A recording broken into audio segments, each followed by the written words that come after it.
เห็นแล้วว่าสาวเฮือนเป็นนี่ไรเป็นนี่ไรดีใจบ่ดีใจลูกเราก็มาลูกเราผู้อยู่นำเมียนะก็มาอ๋อมาเบิ่งพี่บ่โดยเราเอาคันใดเฮือนงามเฮือนใหญ่เลยมาอยู่ต่อห่วยบ่1 2 3 4เนาะโดยแต่ทางในนั้นงามหรือบ่จักบ่คำก็ได้ตอนนั้นแหละเอาย่างไปที่ดินเด้อใช่ไปเราอยากลองขับรถพอจะพาผู้ดีนั่น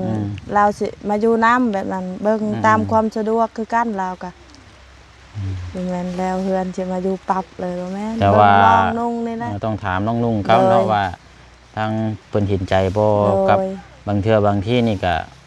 ต้องถามผู้ชอบ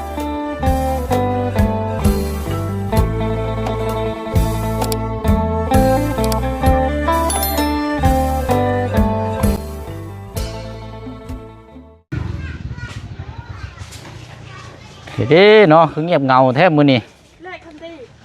ไปใช้เบิดเนาะประตูปลาเกิบที่จุบัดเบิดเยอะบ้านสวน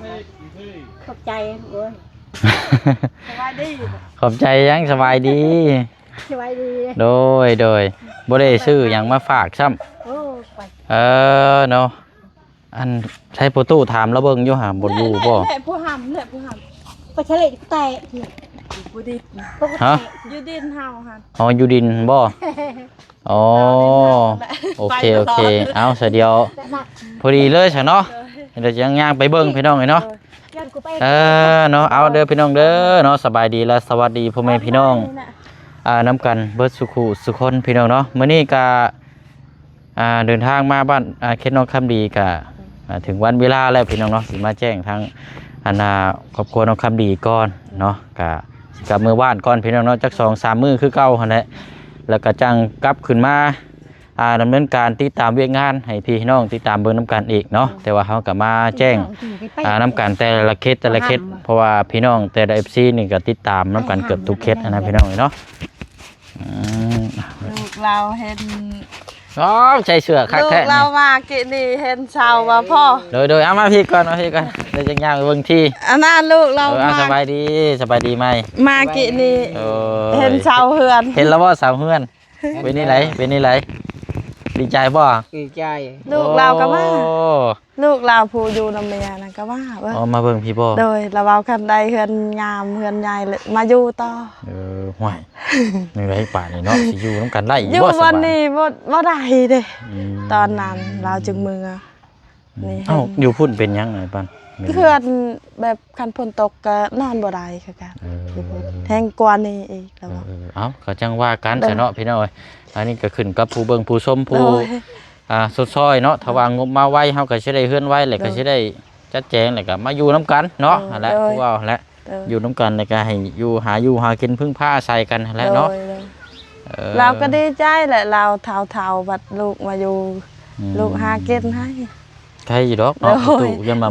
าเลี้ยงเขาหลวงพ่อแห้งแล้วเนาะเราดีใจลูกผู้นั้นดุใครอยู่ใช่เนาะยันว่า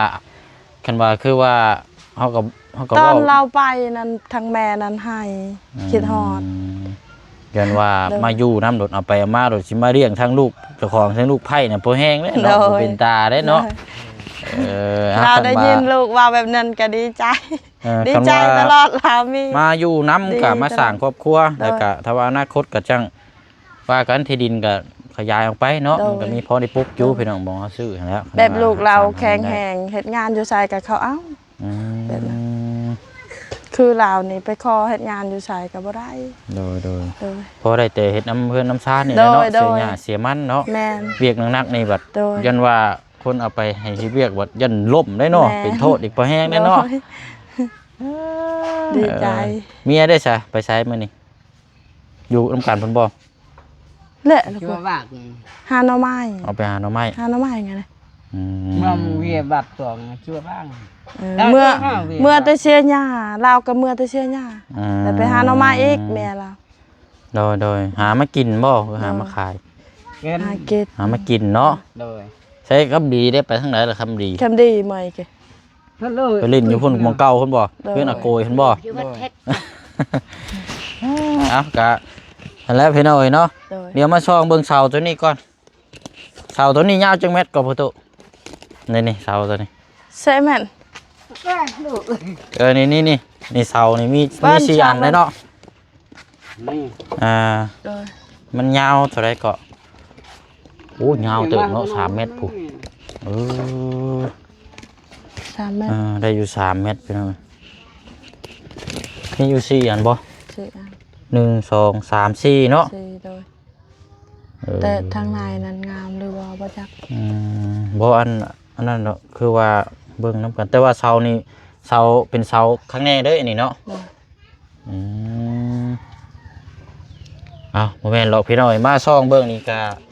บางเทื่อบางที่เฮาขึ้นมารอบหน้าเนาะอันนี้ก็ผู้ใหญ่เพิ่นฝากถามมาเนาะ โดย กันสิว่าก็เป็นพระประจำช่องของทางบ่เสียงกะแม่นพี่น้องเนาะกันสิว่าก็ตั้งแต่รุ่นเฮ็ด YouTube มาตั้งแต่เขตน้องทงพุ่นแหละพี่น้องเนาะกันสิว่าก็เพิ่นฝากถามมาก็ได้พอดีคิดเห็นนี่เสานี่เนาะอันนี้เสาของเจ้าเลยบ่ประตู ถนนไม้ ของเจ้า นะ หาเองได้บ่ โดย บ่ได้แม่นของคนอื่นเนาะ บ่ โอเคใช่เอาเดี๋ยวขึ้นกลับขึ้นมารอบหน้าอีก2-3 มื้ออาจจะมีการพูดคุยนํกันตัวนี้แหละพี่น้องเดี๋ยวติดตามมานํกันเนาะ โดย แต่ว่าเฮาแจ้งไปแล้วยันว่าอันนี้นะพี่น้องมีแต่ว่าให้รุ่นนํกันดีกว่าเนาะเอาโอเคเสาร์นี้ได้พี่น้องเนาะเสาร์นี้หน้า10ประมาณหน้า13 14หน้า14เนาะได้อยู่พอดีแหละ 13 หน้า13เนาะ ตีก็เก็บตาเย่ โดยจักปีแล้วนี่เจ้าหานี่ ใช่ก็มาเจอเลย หัดมอนี่ 2 ปีนี่ 2 ปีแล้วเนาะ โดย อ๋อโดย ตัวนี้ก็ไม่แบบนี้ อันนี้เป็นไม้คือเนาะ โดยเราอยากเฮ็ดเฮือนนี่แหละ ทั้งเธอเฮ็ดเฮือนเฮ็ดซ่านตัวไม้เฮาบ่ครบอาจจะได้มาเอาตัวนี้เลยเนาะดึงสมทบซอยกันหานาพี่น้องเนาะ โดย เอากาเดียวแจ้งทางปลุงFCเฮานำกันอีกเลยพี่น้องเนาะทางอันเขตทางน้องคำบีก็งบสมทบเนาะตอนนี้ก็ยังเท่าเก่าเท่าเดิมเนาะพี่น้องเนาะได้แต่เสากับเงินจำนวนที่ทางเอ้ยเพิ่นอยู่ฝรั่งเศสเพิ่นฝากมาก็ยัง17 ล้านกีบคือเก่าคือเดิมเนาะยังบ่ทันได้มีมาเพิ่มกับอีก2 ล้านกีบจากเงินทางแม่วันสุริเพชรเนาะกับผู้เชี่ยวชาญก็ยังเก็บไว้อยู่เพราะว่าบางเทื่อยันน้องเพิ่นเบิดยาเพิ่นได้ไปต่อยาตัวหยังมากินบำรุงกระดูกอีกจักเทื่อนะพี่น้องเนาะก็ได้ชะลอไปก่อน2 ล้านกีบนี่ก็ถ้าว่ามาเพิ่มอีกจักอัน5-6-7 ล้านเนาะอาจจะได้ครบสำหรับทางไอการใหม่สุดเบิดเฮือนเลยนะพี่น้องเนาะก็ให้ได้พี่น้องรวมก่อนตอนนี้กับพี่น้องเนาะฝากพี่ฝากน้อง FC เฮานํกันอีกคือเก่าคือเดิมเด้อพี่น้องเด้อเนาะสร้างฝันความฝันให้ทางครอบครัวเนาะทางลูกกกกับลูกไผ่เมื่ออยู่พุ่นก็ได้ยินว่าทางนี้สิมีเพื่อนจักไร่จักสิได้ย่ำไรดีใจเลยพี่น้องอย่างมาอยู่น้ำพ่ออะไรทางนั้นก็ได้โอ้ยเนาะจักสิเมื่อไรพี่น้องเนาะก็ย้อนว่า ดีใจ อยากชนอยากเศร้านะกันสิว่าก็เนาะดีใจนะ อยากมาอยู่น้ำคือดีใจ ลูกไผ่เราก็ว่าลาวเก่งเด้ โดย บ่เชียงถามนั่นก็เป็นโดยอ้ายโดยนางนี่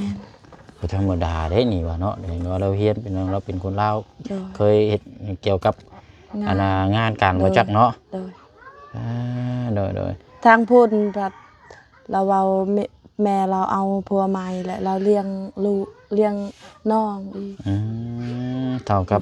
แม่ก็ไปอยู่น้ำผัวเนาะ โดย บัดนี้เนี่ยน้องก็จำเป็นต้องดูแลอีก โดย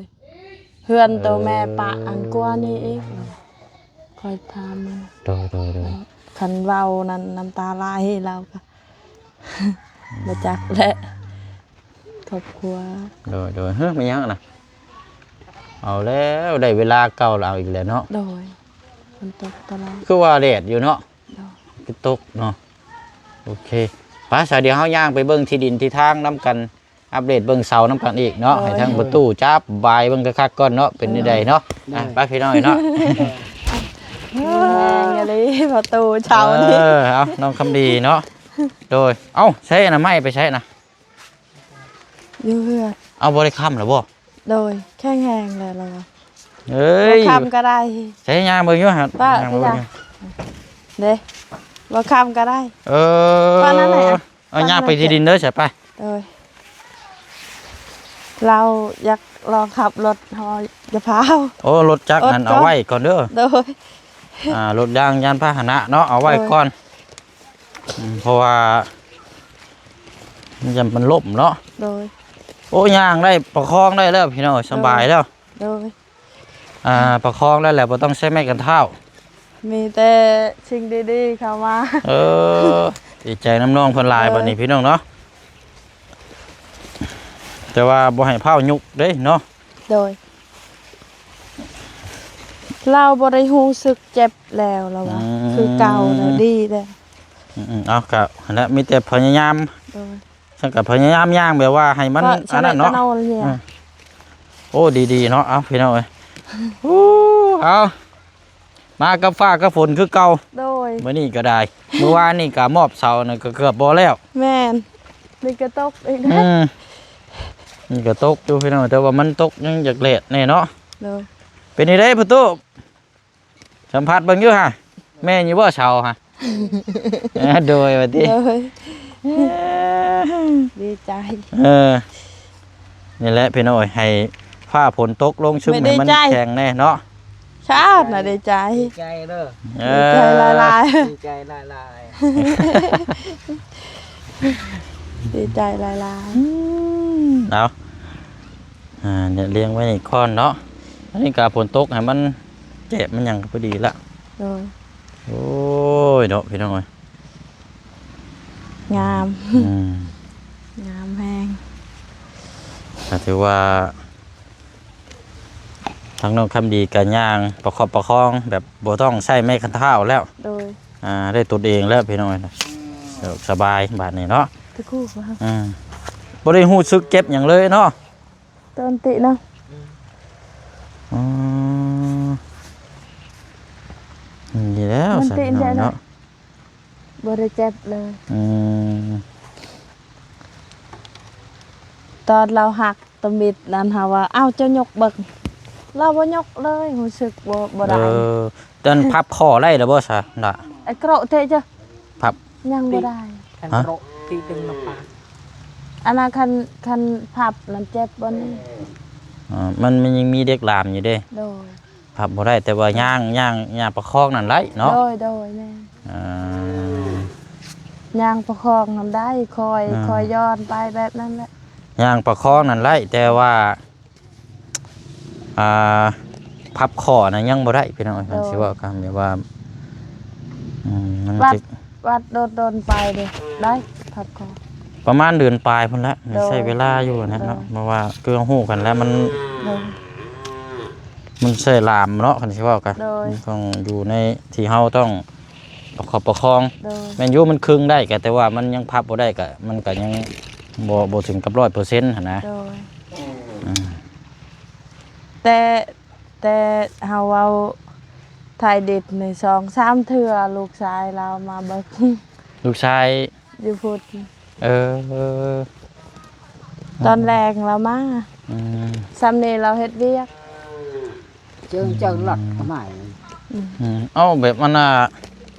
อยู่พุ่นน่ะบ่มีที่ดินบ่สายปัน โดยเราอยู่ดินเขา เอาดินทางเมียก็บ่ได้มีบ่ บ่แม่นอันนั้นแบบเมียเมียเราเอาผัวบ่อนอื่นเด้แบบมาเรามาเพื่อนไอ้น้องเมียนะ มันก็เลยอันนี้เนาะ โดยแต่เขาให้อยู่อันนี้ฮู้ว่าได้ดินซื้อที่เจ้าซื้อให้แบบนี้ได้ดินพอตัวเองใคร ก็จังว่าเนาะคันว่าคือฮู้แล้วคันว่ามาอยู่ดีอยู่งามก็บ่เป็นหยังเนาะมาอยู่สร้างครอบครัวหาอยู่หากิน แบบอยู่ดีนั่นเราสิมาอยู่น้ำแบบนั้นเบิ่งตามความสะดวกคือกันเราก็แม่นแล้วเฮือนสิมาอยู่ปรับเลยบ่แม่น แต่ว่า ลองนุ่งนี่แหละ ต้องถามน้องนุ่งเขาเนาะว่าทางเพิ่นเห็นใจบ่กับบางเทื่อบางที่นี่ก็ต้องถามผู้ช่วยนำเนาะต้องถามคือชุมเฮานะ โดย บางเทื่อบางที่ทั้งว่าอ้ายเราเป็นบุคลิกเป็นคนนิสัยแบบใด โดย คือเอามาอยู่แล้วก็ พิษจัด ผิดกันหลายเร็วกันมันก็บ่คักสำหรับทางผู้เพิ่นซอย โด เนาะ ยตอนเรามาอยู่ไปอยู่กับเมียเราก็เขาบ่ได้พิษกันแต่บ่มีบ่อนนอนบ่อนอยู่ซื่อ เป็นไง ก็ยังใครอยู่เสียเนาะคันมาอยู่สร้างสาแล้วพอได้อยู่เฮือนน้ำกันแล้วก็แล้วจังปลุกไปพุ่นก็ได้บ่ยากหรอกอีกหลังนึงก็มันกว้างอยู่พี่น้อยที่ดินที่ทางเพราะว่าผู้เพิ่นซอยนี่เพิ่นก็บ่ได้วางจุดประสงค์ว่าอยากให้แต่ทางนี้แต่ว่าคือทางครอบครัวก็เพิ่นลูกหลานมาใหญ่มากก็ให้ปลุกอยู่น้ำกันไปแล้วแหละเนาะโอ้เนาะพี่น้อยดีละซะเนาะผ้าผลกระตกพี่น้องมาฮอดปั๊บแล้วกระตกลงเลยตลอดเลย เกินไปคือนัดไว้นี่โดยฮอดแล้วตกเลยมาฮอดแล้วกระตกฮอดดินตัวนี้แล้วตกเลยเมื่อวานนี่ก็เสร็จแล้วเลยเอาเสาลงก็เกือบบ่แล้วโดยตกแห้งวันอันนี้มันอยากตกคือแบบสีแดดๆแน่จังน้อยอันนี้เนาะ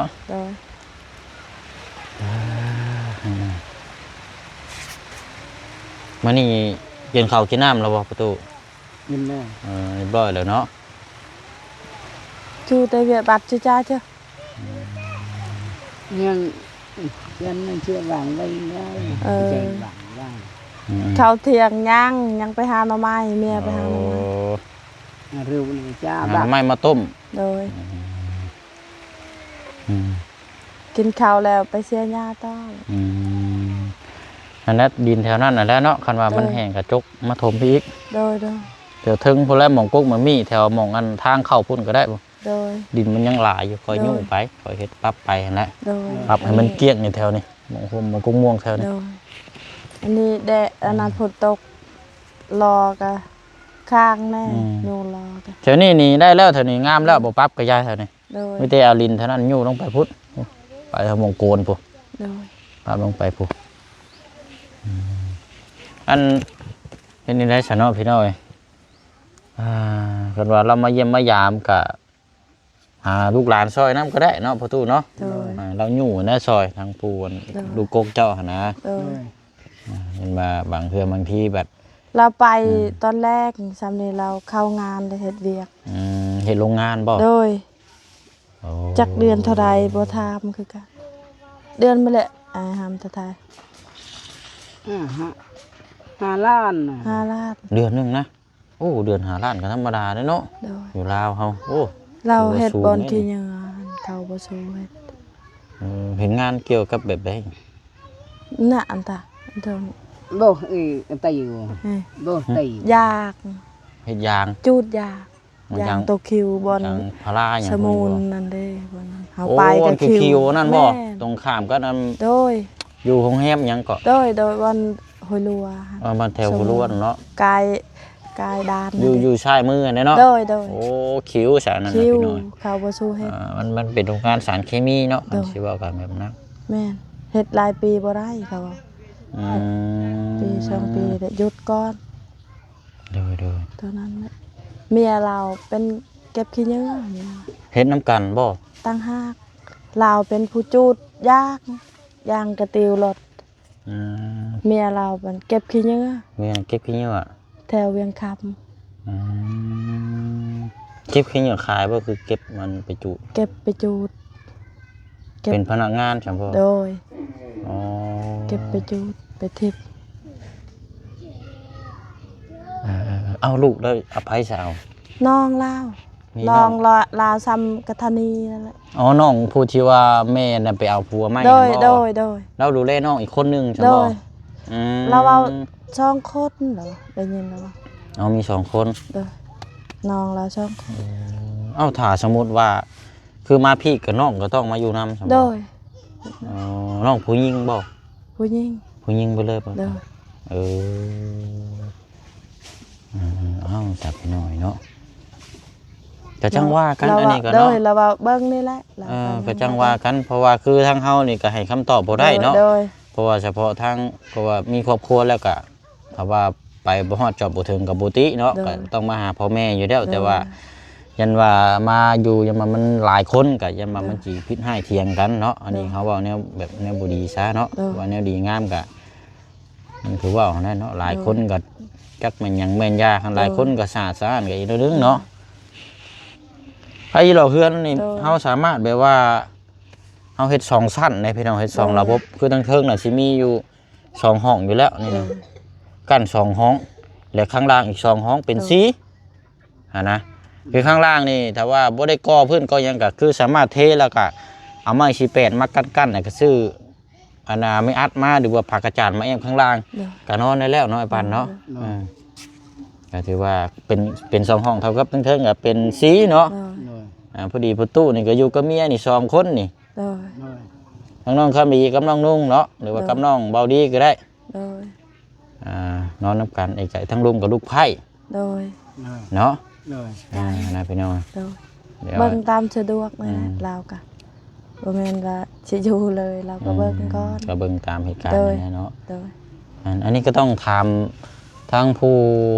เมียทั้งผู้อย่างเบิดนั่นแหละเนาะ โดยโดย บ่แม่นว่านั่งเถื่อว่าผัวอยากมาอยู่แต่ว่าเมียบ่อยากมาอยู่จังซี่มันก็สิยากยิกเนาะ โดย แม่น ต้องทำตัวเองนำแล้วก็ต้องทำผู้ที่มาอยู่นำ เอา โดย ทำไงเอาไงปีดวงchâu đại nó ao nằng sáng ao nằng chủ này นั่นคืออนาคตนั่นคือสิก็น้องคำดีนี่ก็เอาเมียคือเมียเรามาอยู่เฮือนเนาะ โดยโดย แต่ว่าก็มีห้องกั้นให้น้องเพิ่นอยู่แล้วพี่น้อง โดยแม่น แต่ว่าเฮาง่ายๆซะคือเฮือนเก้าเสานี่เฮามองเห็นอนาคตมัน4ห้องอยู่แล้วเนาะทางล่าง โดย ก็2ทางเทิงก็2ก็เป็น4 โดย แล้วข้างหน้านี่ก็เป็นระเบียงเบิดนะ โดย ก็ถือว่าใหญ่นะชมว่าสิว่าไปใหญ่ เบาลีก็อยู่ได้ มันซ้ำเพิ่นสิว่าก็ผมกว้างโคมยาวก็ซ้ำกับเพื่อนน้องป๊อปนั่นแหละพี่น้อง โดย ประมาณนั่นแหละ โดยโดย มันใหญ่อยู่แล้วเงินเขาเสาแต่ว่าตอนนี้ก็คือฮู้กันนั่นแหละเนาะมันก็ค่อยเป็นค่อยไป โดย ค่อยไปค่อยมาเนาะ โดย มันนั่นแหละพี่น้องเนาะเพราะว่าผู้ใหญ่เพิ่นก็ผู้เพิ่นซอยนี่เพิ่นก็ซอยสมทบซื้อที่ดินเนาะก็ โดย เบิดหลายพี่น้องแล้วก็เพิ่นก็ฝากมาเพิ่มอีกแน่บัดนี้เพิ่นก็ได้ว่าโจ๊กก่อนนะโจ๊กแล้วเพิ่นฝากมาเงินให้โจ๊กก่อนเผื่อมีผู้ใหญ่หลายท่านที่อยากซอยเรานะแบบซอยกันนั่นแหละพี่น้องกันสิว่ากันเนาะ โดย ตัวนี้ก็ยังขาดเอาไม้นั่นแหละพี่น้องไม้แล้วก็ค่าสร้างครับเป็นประเภทพวกกบประตูหน้าต่างอหย่างต่างๆนั่นแหละพี่น้องกันสิว่ากับแม่นเบิดนั่นแหละเนาะ โดย แต่ว่าอันนี้ที่อันนี้เฮามาย่ำไรมันบ่มีหม่องชดหม่องเศร้าพี่น้อยเนาะกะอ้ายเนาะ ว่ากันพี่น้อยมันก็โล่งกว้างสะอาดสะอ้านอยู่เอากะพังเบิ่งขึ้นมารอบหน้าพี่น้องเนาะว่าสิมีหยังเพิ่มเติมแน่เกตทางน้องคำดีเนาะ โดย อันนี้ก็ทางอันที่ว่าก็คือบ่เสียงแจ้งอะไรพี่น้องเนาะผ่านในช่องของทางบ่เสียงนี่ตั้งแต่แจ้งเกิดคันสิว่าก่อนเนาะผมติดต่อมาถามบ่เสียงว่านั่นนี่นะพี่น้องก็มีแต่ว่าเฮาจังมาแจ้งสรุปนํกันบัดขึ้นมาพุ่นแหละ โดย เพิ่นก็จะซอยเนาะ โดย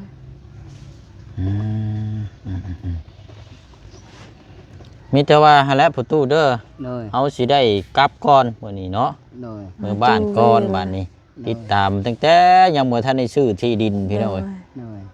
แม่นแน่นอนปันเนาะ เนาะ จนซื้อที่ดินก็จนแล้วจนปั๊บจนว่า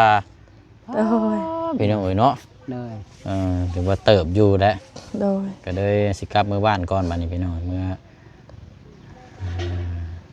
จัก2-3 มื้อเนาะ โดย มื้ออื่นก็ครบรอบถือว่า33ปีพี่น้องเอ้ย33ปีหรือว่า34เนาะเอาง่ายๆซะ rồi ครบรอบวันเกิดมื้ออื่นกันวันที่2 สิงหาแต่ว่ามื้อเกิดมันเป็นวันจันทร์พี่น้องเกิดวันจันทร์วันที่2 เดือน 8 สิง8 2 สิงหาอันนี้มือบ้านก่อนแล้วจังว่ากันเนาะมีแต่ว่าหันแล้วอันคอยปรับคอยหยังไปหั่นแหละเนาะ โดย rồi โอเคพี่น้องเนาะกะสำหรับโยกย้ายไปทางฝั่งนั่นกะแน่นอนพี่น้องเนาะที่เฮาวัดเบิ่งนำกันเมื่อวานนี้ต่อไปนี่ก็บ่เชียงอาจสิได้เข้ามานี่เรื่อยอยู่ได้บัดนี้พี่น้องคือว่าเรื่อยเลยแหละคันสิเว้ากัน เนาะเพราะว่าทางเอ้ยเพิ่นแจ้งมาว่าจะซื้อเนาะจะซื้อที่ดินที่เฮาวัดเมื่อวานนี่แหละเนาะ โดย จะซื้อแล้วพี่น้องเนาะก็เลยมื้อนี้เดี๋ยวสิให้ทางไอ้ปานไปบอกทางอ้ายเพิ่นเด้อ โดย ส เสร็จแล้วก่อนบ่เชียงขึ้นมารอบหน้าเพิ่นละจังสิมาซื้อเนาะ โดยโดย แจ้งเพิ่นว่าอนุมัติแล้วทั้งเอ้ยเพิ่นก็ได้ฝากเงินมาแล้วเรียบร้อยพี่น้องเนาะทางบ่เชียงมีแต่ว่าบ่เชียงสิเมื่อบ้านก่อนขึ้นมาแล้วจังสิมาซื้อ เฮายอกพอคำดีเปลี่ยนเอาตัวนั้นกะบ่เราถึกใจตัวนี้เฮายอกเรา กะมันงามเลยบ่ เฮา เนาะ เห็นแต่มื้อนั้นแล้วล่ะว่าเฮาถึกใจเดินเจ้านี่แหละ มันก็หน้าทางเลยเด้บ่ติแล้วว่าอันนั้นมันเข้าไปในอีกบ่เนาะ โดย อันนี้ย่างมาเฮือนอีกเข้านี่เลยว่านี่ว่าอันนั้นมันย่าง หลายคนเบาเราโง่เลยอยู่พุ่นลายนี่หน่อยก็เอาเราว่ายาค่อยมั่ง กะบ่ซั่นก็บ่ได้เนาะ โดย มันบางเทื่อแบบว่าเฮาอยากอยู่หม่องกว้างแต่ว่า โดย เจ้าที่เจ้าทาง เรา บุญ มัก วาสนา แบบนี้ บัดเพิ่นบ่ดึงไปเนาะ โดย เพิ่นอยากให้มาดึงอยู่น้ำไอ้ปั้นนี่สิ โดย เราก็จำเป็นต้องมานี่บัด โด นี้ ย เนาะ แม่ มันบุญชนาดึงพวกกับมาอยู่นี่พี่น้องเอ้ย เอาเลือกให้เราแต่เรายังดึงอยากอยู่นี่แหละ แต่จริงก็ตอนนั้นก็คือเฮาฮู้กำกัน โดย และเมื่อวานนี่ก็วัดเบิ่งก็มันรวมทั้งเบิดมันเกือบ50ปลายเฮกตาร์พุ่น โดย พี่น้องเอ้ยรวมเม็ดกัน โดย โดย เอาเดี๋ยวขึ้นมารอบหน้าพี่น้องเนาะ โดย เดี๋ยวขึ้นมารอบหน้าก็แม่นเฮาดึงเม็ดนํกันแล้วแม่นจดแต้มนํกันบัดนี้ โดย อันรบกวนทั้งไอ้ปั้นแจ้งบอกทางอ้ายเรานำหน่อยเด้อ โดย ว่าอนุมัติแล้วเดี๋ยวสิซื้อไว้ โดย เด้อ โดย ซื้อไว้แล้วก็ให้ประตูแล้วไปแปลงกล้วยให้บ้าน โดย เฮ็ดสวนให้หยังแบบนี้แหละ โด โด ย ย โดยเออแม่นเราพี่น้อยพอได้มากล้วยพอได้อยู่ได้กินเนาะ โดย ของปลูกของพังแล้วก็มีได้ โดย ครับเพิ่นก็อยากซื้อไว้หั่นแหละพี่น้อยเนาะ โดย เดี๋ยวเพิ่นก็เป็นคนลาวเฮานี่แหละพี่น้อยแต่ว่าเพิ่นก็อยู่เป็นคนเวียงจันทน์ โดย แต่ว่าอยู่อเมริกาเนาะ โดย นานๆทีเพิ่นจังสิมาบ้านนะพี่น้อยเนาะ โดย เอาละประตูเฮาบ่ได้ซื้อหยังมาเอาไว้ซื้อนะอยู่ในกินเด้อกับครอบครัวเด้อ โดย เอาประตูเด้อ ใจ โดยเสียใจ โดยเอาหั่นแหละนั่นแหละให้ลูกเต้าหั่นแหละไปซื้อนะอยู่ในกินกันเด้อ โดย เอาอาการพี่น้อยเนาะ จะต้อง เบิ่งก่อนบ้านนี้พี่น้อยกะโอ้เนาะคักเนาะเอาอีกพอได้2-3 มื้อเนาะจังมาติดตามเบิ่งน้ำกันอีกพี่น้อยเคสของทางน้องคำดีเนาะมื้อนี้เฮาขอตัวล่ำลาก่อนเนาะแต่ว่ายังบ่ทันได้ลายังบ่ทันได้กลับเลยพี่น้อย โดย เดี๋ยวสิเมื่อแต่ว่าเฮาจบจากคลิปนี้ก่อนแล้วสิเมื่อต่ออยู่เพิ่นที่บ้านอีกคลิปหนึงเนาะ โดย จังว่ากันนะพี่น้องมาติดตามเบิ่งน้ำกันเนาะ โดย เด้อล่ะเด้อคอยมาคอยไปได้เด้อ จะมาแบบนี้ได้แห้งตลอด คอยมาคอยไป โดย คันว่านั่นก็เอาอันนั้นค้ำใบน้ำเนาะแต่ว่าถ้าเฮาประคองเฮาเองได้แล้วเฮาบ่ใช้ก็ได้เนาะมันสิได้มันจะเป็นแบบคือเฮาออกกำลังกายไปเลยเนาะมันสิเป็นผลดี แม่นเรารู้สึกบ่ได้เจ็บบ่ได้เมื่อยบ่ได้เลยทัน โดย ยางรู้สึกดี อะไรเนาะ ติดได้เลยค่ะนาตยา โอเคป้าพี่น้องเดี๋ยวฟ้าฝนมาเนาะจังว่ากันบัดนี้ประตูเด้อสบายดีเด้อ ขอบใจ โอ้ยป้าพี่น้องเนาะนี่เขาขวดกิโลนี่เนาะขวดกิโลลายแท้นี่เนาะเต็มอยู่ป้าบัดนี้พี่น้องเนาะเปิดภาพมากะสิได้ขอจบคลิปลำลาก่อนเนาะขึ้นมารอบหน้าเด้อเนาะฝากพี่ฝากน้องติดตามเบิ่งน้ำกันอีกเนาะแล้วก็เป็นกำลังใจ